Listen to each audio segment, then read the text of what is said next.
Mm.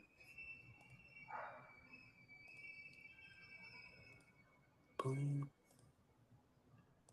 boom.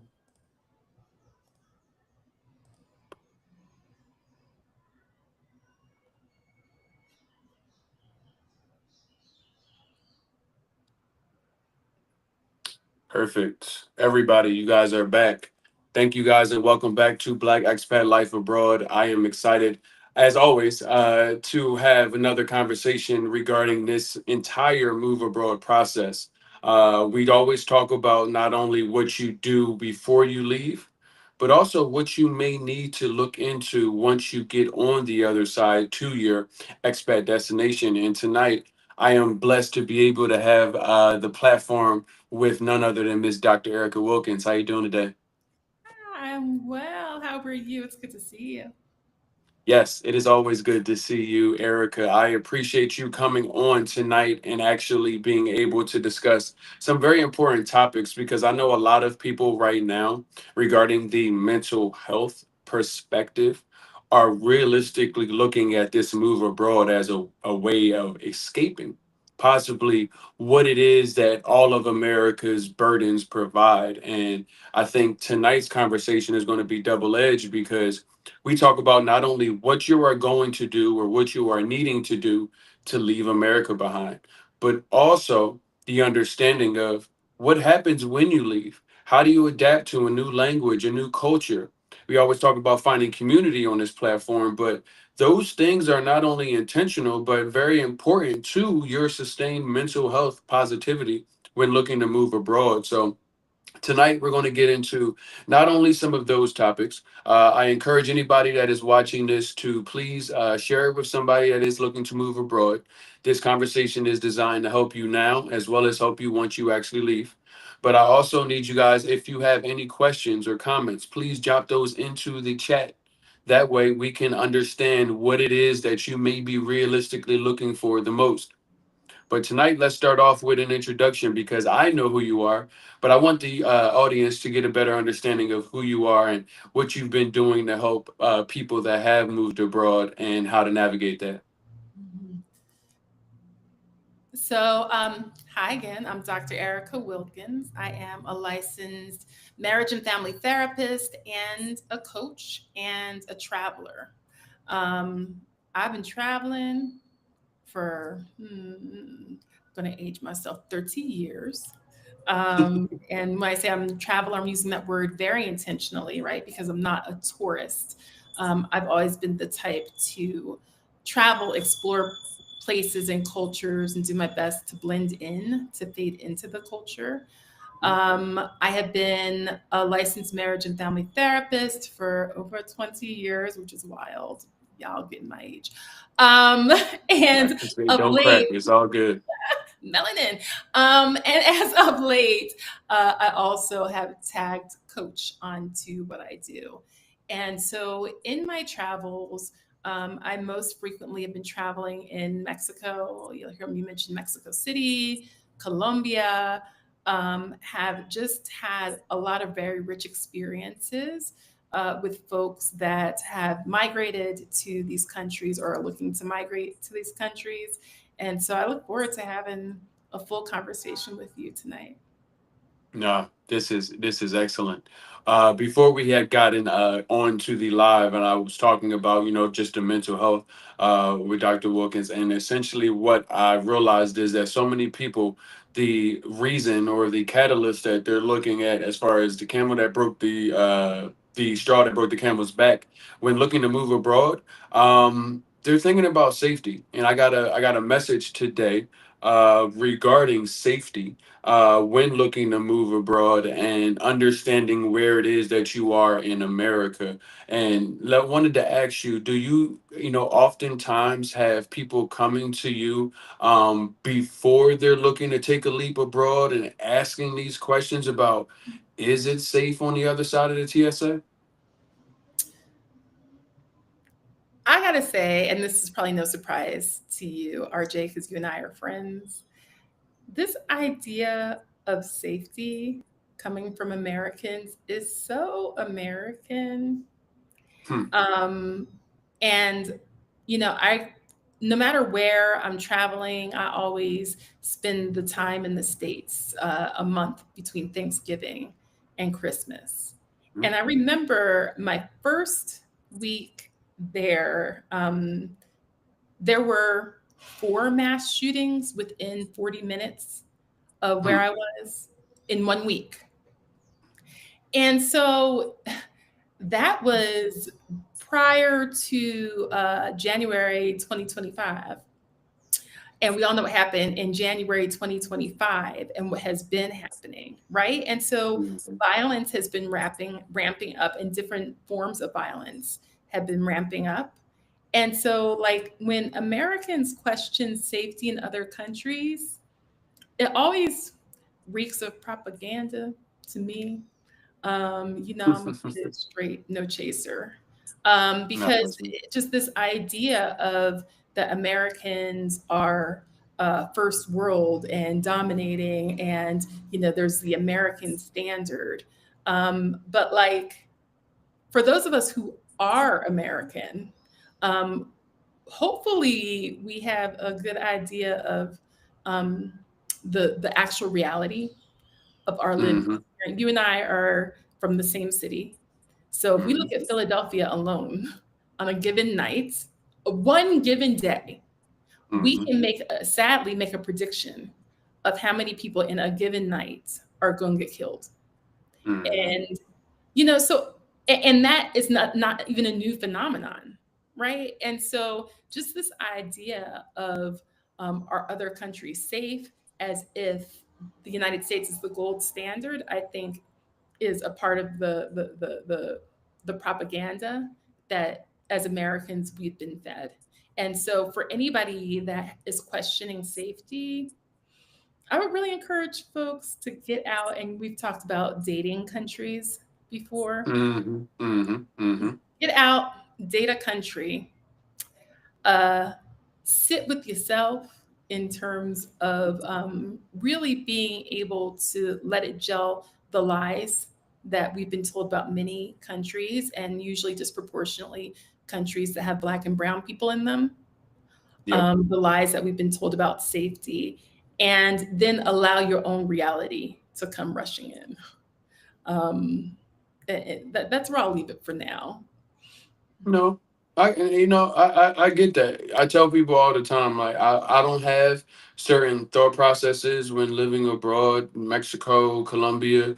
I just don't think or have to think or I'm forced to think in a way where in the United States I'm a lot more attentive to loud sounds, to people yelling, to things going off. One of the things that I think is the more nuanced conversation when people are looking at safety is the navigating of what you know in the United States as danger and what you don't know what looks like in Colombia danger or Mexico danger, on top of navigating language. And we talked about high level. This conversation is not only for what it is that you're going to do before you leave and how to prepare, but also once you get there, because navigating the language and the culture, that can be a scenario that either presents danger, or you may see danger coming in the same fashion that you would see it in the United States. So how are you helping people navigate that, because language and culture is definitely something a little bit different. Yeah, a rule of thumb that I've had wherever I've traveled, and to be clear, most of my travels have been by myself. Hmm. And so, I've been to Paris and South Africa and Mexico and Colombia. I've been to various places completely dolo. And what I would advise, and what I do advise everybody to do, when you get to a new location, no matter how excited you are to be in that location, that is not, and especially if you're by yourself, but even if you're with your people, like, you don't throw yourself face first into any environment.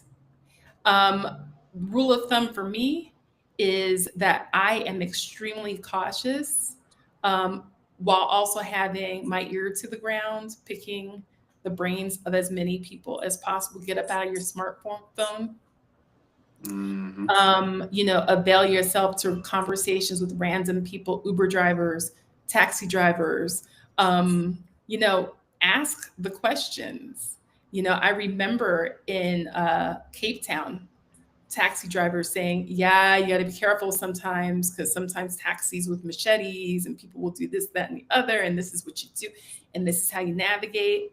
If I was in my smartphone or closed off, I wouldn't have Mm-hmm. learned that intel. And so until I really have a good sense of like, relatively good sense, of course, stuff can happen. Like, let's just be real about that. Yep. Stuff can happen. You can take all the precautions and still nonsense can occur, you know? But like when you feel, I don't start venturing out too far outside the lines. And by too far outside the lines, I know when I was in Johannesburg, I would do this thing of like an Uber literally pick me up at my doorstep. If I was going to a lounge or a restaurant, you're going to drop me off right in front of the door and I'm going right Mm-hmm. inside. I understand. I'm not like strolling, walking through the streets. I'm not, like coloring outside Mm-hmm. the lines until I figure out what's what, who's who. In Colombia, a rule of thumb and something that they say is no dar papaya, which basically means don't do stupid stuff, don't take the risk, don't make yourself a mark. Yep. But it takes time to learn. And this is again through conversations with people, again, like, making sure that your social boundaries are more porous so that you're getting information from people. Um, and when you start to learn kind of how crime usually works, you learn things like, oh, when you're in a car, make sure you don't have your windows rolled down because somebody could come along on a motorcycle and like grab your phone, grab your purse, right? And so that is the advice that I give to folks is to remain accessible enough to their social environment that they're able to ask the questions, get the intel, and make informed choices. I also, I think there's a whole conversation to be had about like what are people trying to get into when they travel. So, the sex tourism industries, prostitution is legal in Colombia, and so for example, if people are coming to Colombia and wanting to partake in the sex tourism industry, what I would say is for folks to be real smart about like, okay, so how can they take no shade to people that engage in sex tourism industry, people live in different lives. But like, are people learning culturally what their parameters are, what the rules are, so they can ensure their safety? A lot of times, these alerts are being put out by different governments, the U.S. Embassy, danger alerts, this, that, and the third. But there's not a lot of context for why the alerts are put out about safety or danger in different countries. And so, a lot of folks that have been in Colombia, for example, know that a lot of the folks that have fallen prey to violence or worse have been down, in Colombia trying to get sex tourism Need a new friend. or pedophilia. Right. So, you know, it's one of those things. It's like whatever you get into when you're traveling, just make sure before you get into it, the parameters that you know dark papaya. See, and I think that's tough to navigate because I tell people all the time, you have this understanding. You mentioned growing up in Philadelphia, being from Philadelphia. I know how to walk around the city, but just because I grew up in the Northeast doesn't mean that the average person that is looking to move abroad grew up there or grew up in an environment where they are used to navigating what danger looks like. Mhm. And then the stories that are coming out are stories that will cause concern, people getting robbed or things happening. And what I tell people a lot of time when looking at that, just from a safety perspective, you've got to take into considerations most of the time when you go and dig a little deeper, you find out that somebody put themselves into a scenario that they normally wouldn't do, especially if you just take those same glasses and say, okay, what would you do in the United States? Would you invite somebody that you don't know, that you just met, to your house? Maybe you are the kind of person, but I'm pretty sure it doesn't happen often. And those things are what we would consider risky behavior. So I would tell people many times that what the news headlines that come out often are definitely aligned with risky behavior. But you said something about even like with the phone thing. Um, I think a lot of Americans don't realize that we are taught to wear our money on our bank accounts. Nobody can tell me that I'm wrong and or what to do. So in Colombia, I know for a specific, somebody would say like, "Oh, put your phone away. Don't be with your phone out." And I have had, customers, clients, friends, family, and say, well, why would I do that?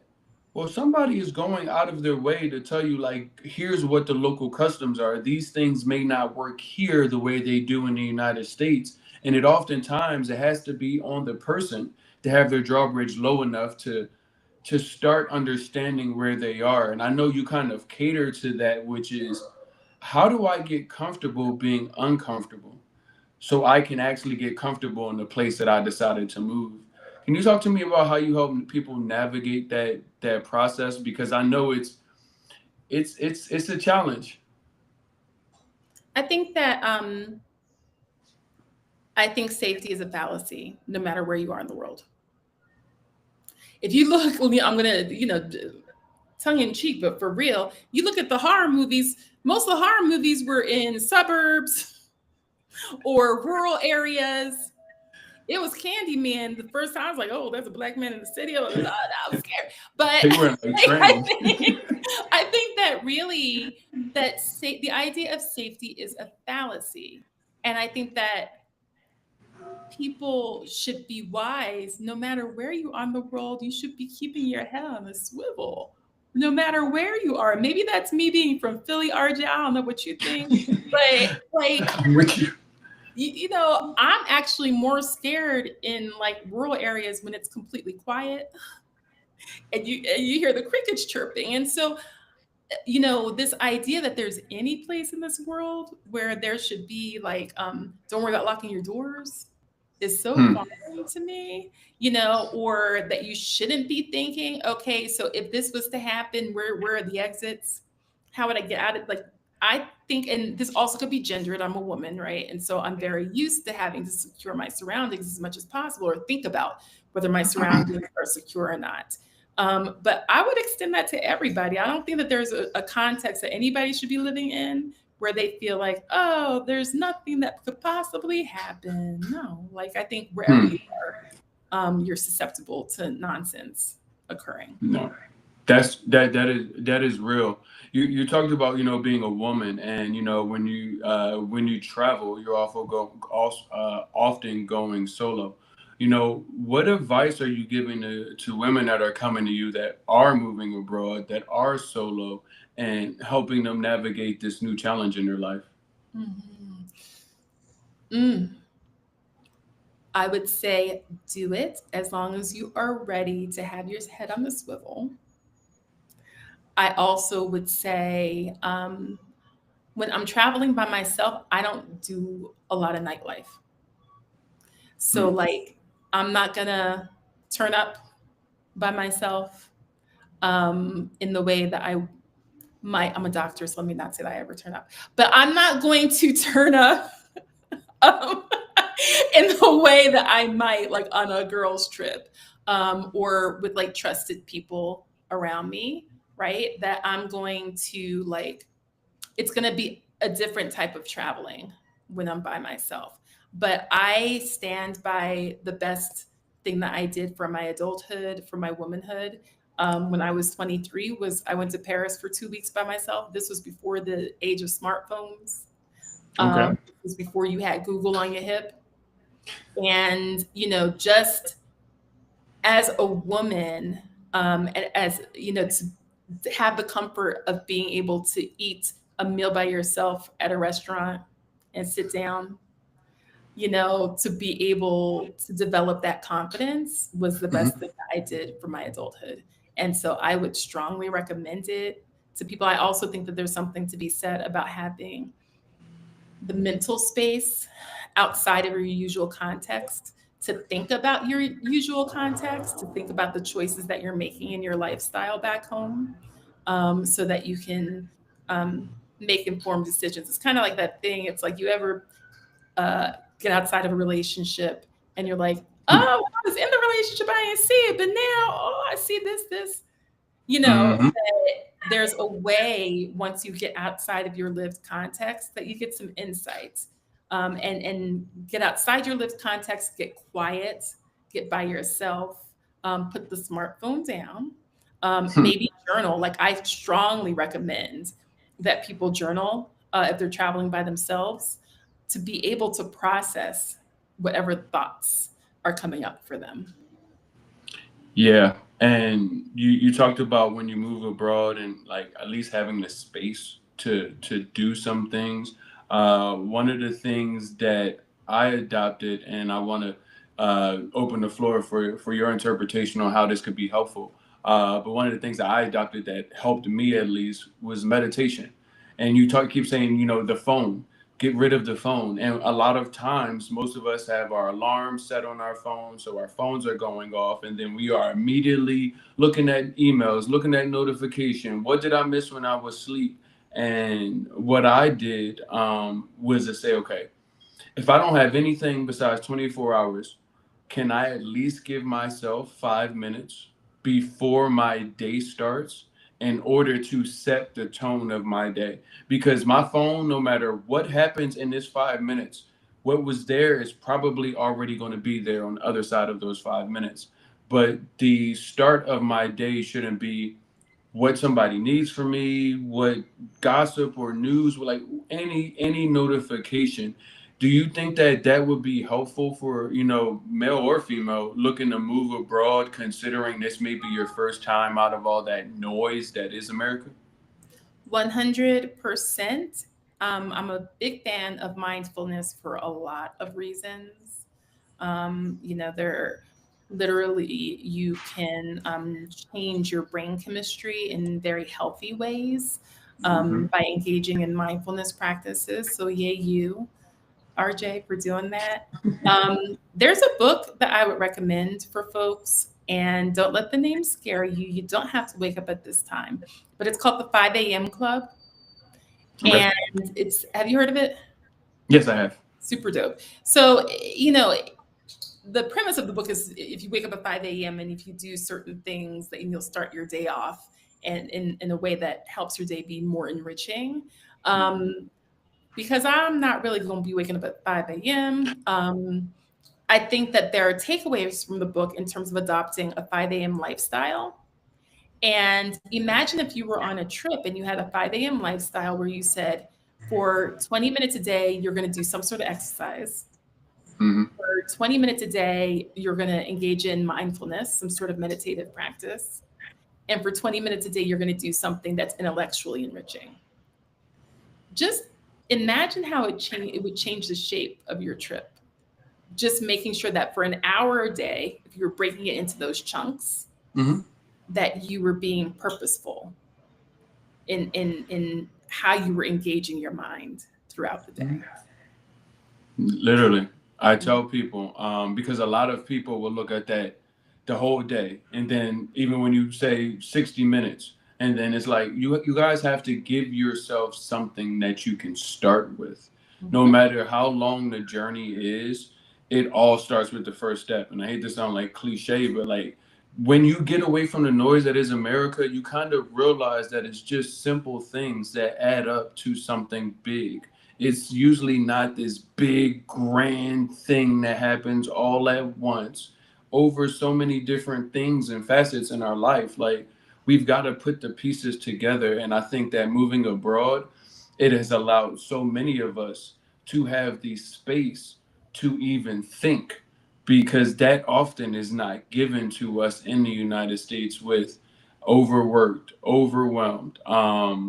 The media is consistently throwing something new, some new challenge. It's about to be the first. Rent is due. EBT payments are a thing.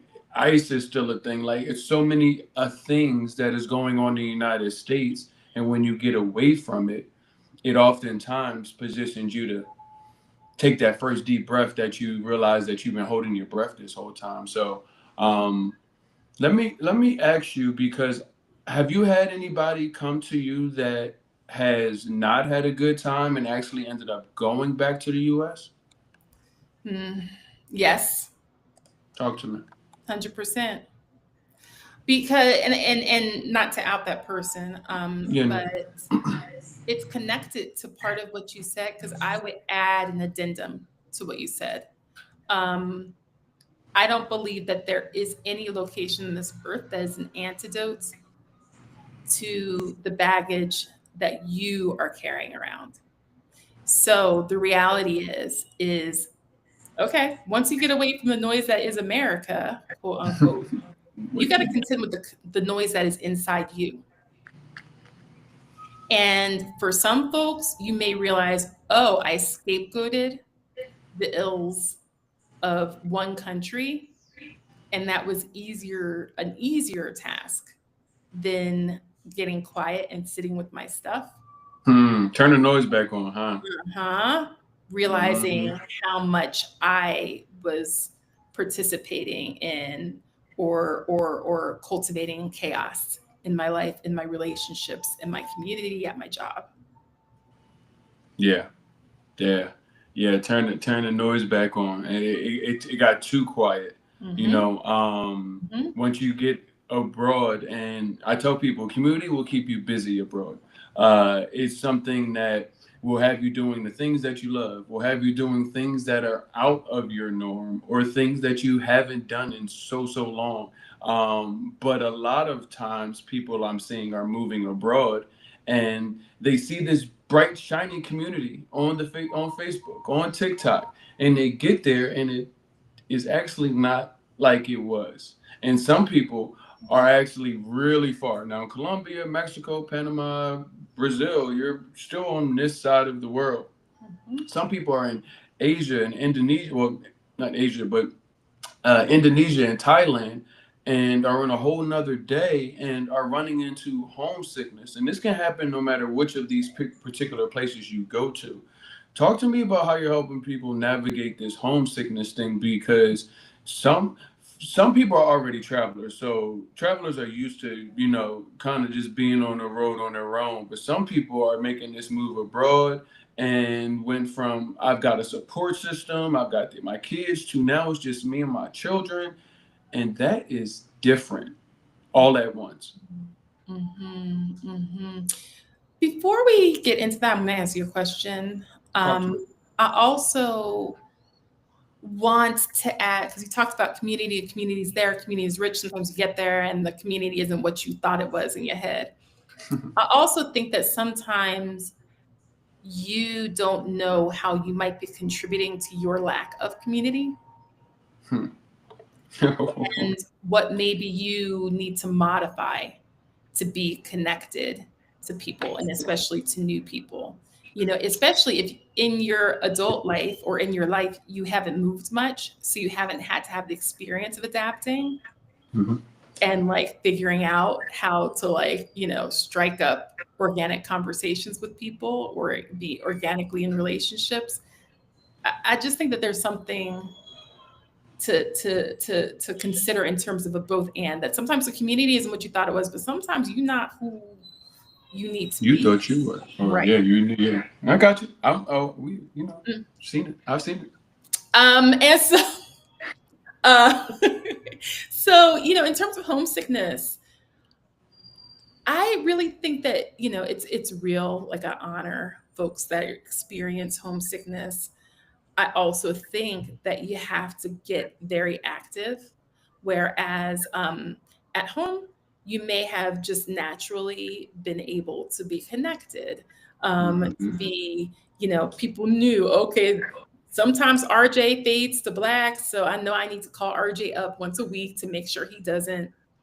You have to be active. There is no like taking for granted that community is going to show up. And so, are you utilizing technology to its fullest advantage?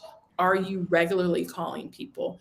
I will say, to be gendered a bit, I think that men are maybe more guilty of expecting, folks to show up for them socially. And that goes to traditional social conditioning in terms of like women are conditioned to be more relational and to feel more responsible for like cultivating relationships, whereas men, I think, are more Again, I'm speaking very stereotypically in gender norms.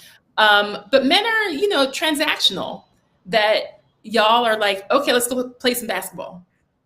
I would. Go watch the game.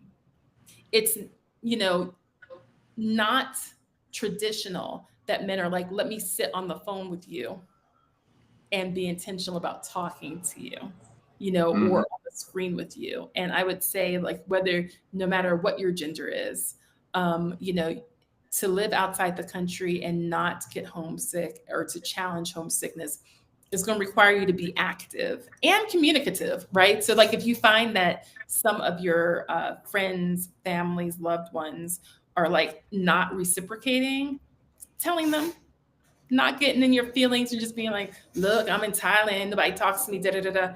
Have a sit down and say, we're gonna have to be more intentional with me living out here. And I've been feeling like I would. falling back. Nah, and like I said, that word was dancing all around the room, and it's the most important thing, the intention. It is the intention of this entire thing that is going to make or break your experience as a person that is moving abroad, because you have to be intentional about the community. You have to be intentional about who you are, what you bring to the community. It's not what you can take to the community, it's what you can bring to the community. Are you a person that other people want to be around? The individual and hyper focused scenario on me in the United States puts us in a scenario where you may go abroad and not used to being around people that aren't inherently your friends. Drake said no new friends, and you guys really took that to heart. And not realizing that, abroad, you're going to get some new friends. You're going to need some new friends. You're going to need some resources. And not saying everybody has to be your friend. That is not what we're saying. That's right. But when we all understand, people in our community, it takes a village from a child raising, adults helping raise a child. But honestly, this move abroad process, I think it really takes a village, because abroad, I have been helped by so many different members of the village, and vice versa, help them. And it didn't come from just one person. I've seen people in Medellin where somebody was having an allergic reaction at like 2 in the morning. And literally, somebody that didn't even know them was able to help them navigate, calling an ambulance. I think they went to the hospital with them. Like, this village that, when you say I want to move abroad, you are inherently saying, I'm ready to be a part of a community.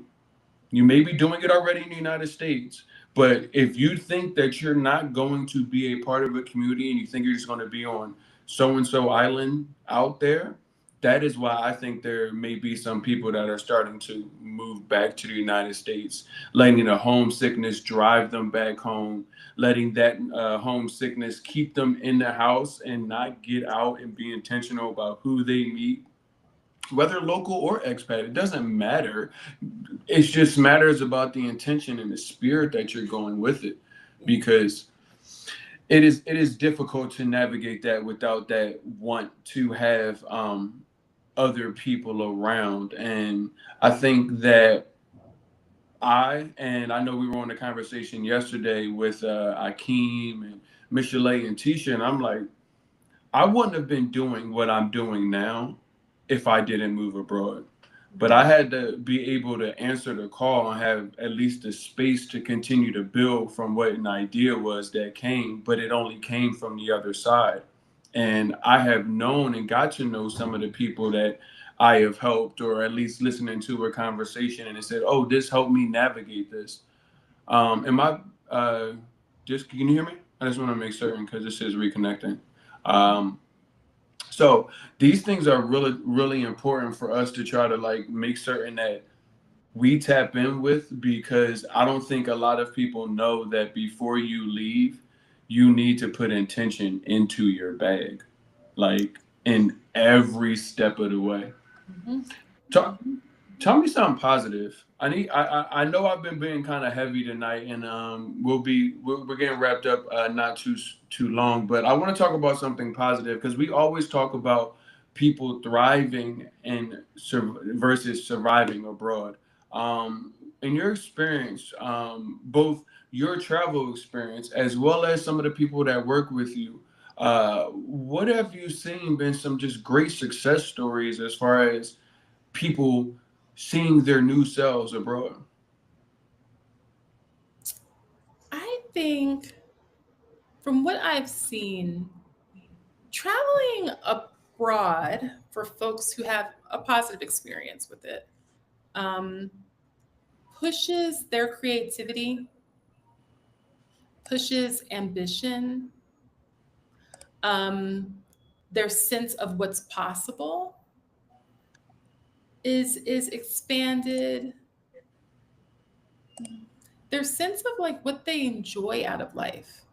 I think that sometimes um, we can get like boxed into this is what everybody's doing and this is what a Friday, Saturday, Sunday is supposed to look like. Um, but people saying, no, I want to get in nature on the weekends. Mm, Mm. Or even that transition from there's some, Mexico. yep, there's some walking groups in Mexico City. Shout out to Angela who created it.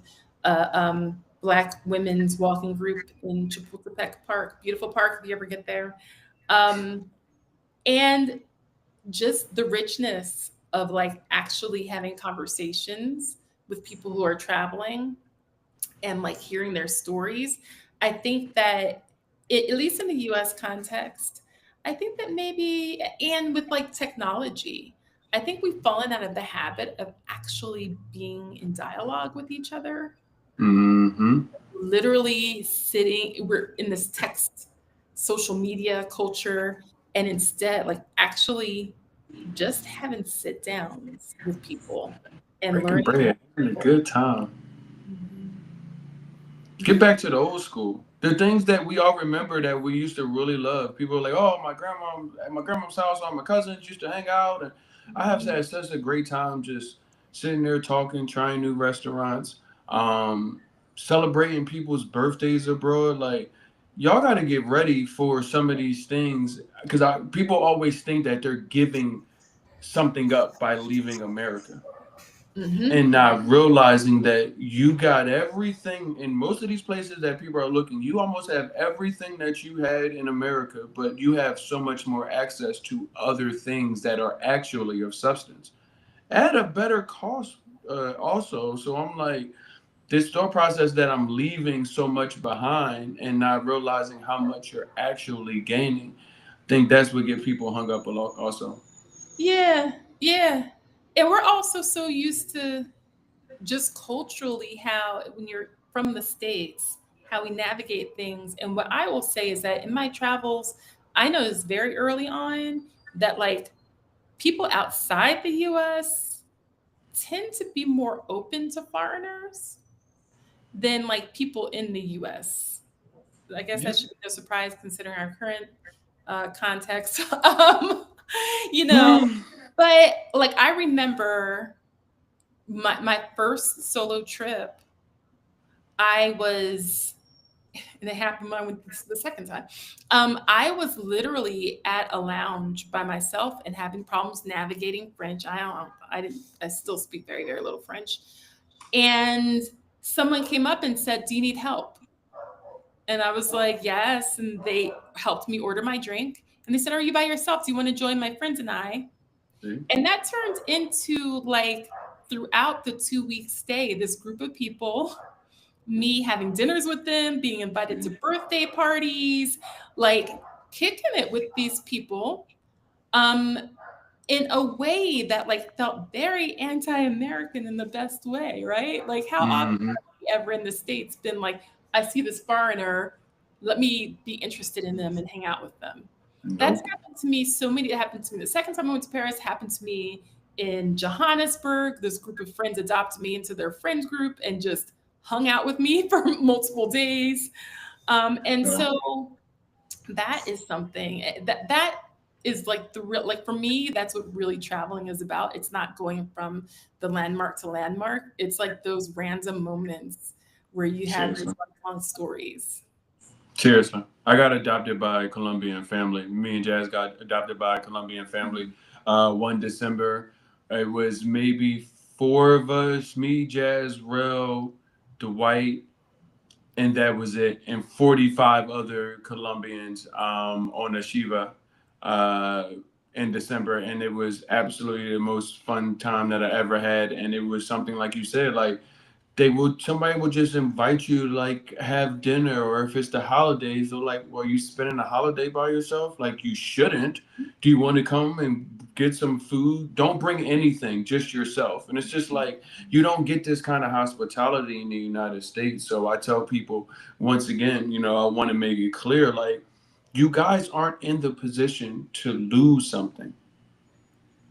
You're in a position to gain something. Can you hear me? Mm-hmm. Oh, it's just unable to connect. Okay, I just wanted to make certain. Um, Let me. Just seems to be an issue to connect to the studio. Please try again.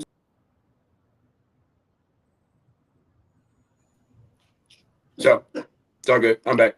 The Can you hear me? I can hear you. Okay. The opportunity to see what you have on the other side of the TSA is really important for people to understand. It's not a give up thing. It's a what you are gaining. Um, but we're having a virtual relocation conference November 22nd, and I've been seeing the ticket purchases come in. We are in the last week of early bird tickets. I want to at least before we get out of here, let the people know from high level what you'll be covering on the conference, because one thing I will tell people, we've got the relocations from the destinations and all of that stuff. Those things are the easy part. But what happens to you when you get on the other side? What do you do from a volunteering perspective? How do you navigate finding schools, or what parenting abroad looks like, coaching for expats? How do you navigate and talk to somebody that actually travels? I don't know how many people that are actually traveling that has the expertise to actually have a conversation with you that can help increase the probability of your success. Talk to me about what you're going to be covering on the virtual relocation conference. Yeah, I'm super excited for RJ. The last one that we did was a lot of fun. So it's essentially talking about the experiences of folks that leave the country from a mental health perspective, and strategies to cope with those experiences. And when I say experience, it's good and it's challenges. It's not all bad, but just strategies. A takeaway that I always have is talking to people about, like, if they have pre-existing mental health concerns, and so the need to get your ducks in a row before you leave, to strategize to accommodate and take care of those mental health concerns. So that's on a high level, so a little taste, a little snippet of what we'll talk about. No, seriously, we want to make certain that you guys, not us, but you, the people that are looking to move abroad, realize that it does take the village. It takes the village of the relocation experts. It takes the immigration lawyer. It takes the realtor. It takes the people on ground, the community that is going to receive you. It takes the things that you might forget running out of the burning house that it may feel like it is America. You might forget some things, but we brought all of these things to the conference so that you do not have to feel overwhelmed by the process, the legwork, the research. All of those things are designed in one place for you. You guys can go to moodtravelabroad.com and get your early bird tickets. Early bird ticket pricing will be available through the end of October. So you got a couple of days. We also do have a discount code for you, Freedom 10. Use Freedom 10 at checkout. You guys will take $10 off either your VIP or your general admission ticket. We want to make sure you guys can get into it. It's a virtual conference, so don't have to go purchase a plane ticket to get access to all of the destinations that have been on your mind, all of the experts that will help guide your relocation process. We are doing our best to take your empty book bag and put some things in it for your relocation journey. So, Erica, please tell me, how can the people get in contact with you and stay in contact with you should they want to reach out? Folks can reach out to me on Instagram, Dr. Wilkins LMFT. That's my handle. My email address is similar. It's drwilkins@gmail.com. Either of those places, also, I know you, if they reach out to you, you're going to plug them into me. And so I Yeah, just most appreciate definitely. you. No, definitely. It's a time where so many people, mental health concerns are real, and they want to know that if they leave, that somebody's going to be there to help them navigate what their new life looks like. So I appreciate you taking some time out with us in the audience for this conversation. Once again, you guys can go to moodtravelabroad.com. There you'll find all of the free resources. You'll find signups for our virtual relocation conference November 22nd. If you guys don't know, we are doing a physical relocation conference for those looking to go to Medellin, February 16th through the 22nd of 2026. So all of that and more is available to you. I am looking forward to seeing you guys at the conference, and I will see y'all tomorrow. Erica, I will see you soon. Thank you so much for taking the Thank time. you. Good night.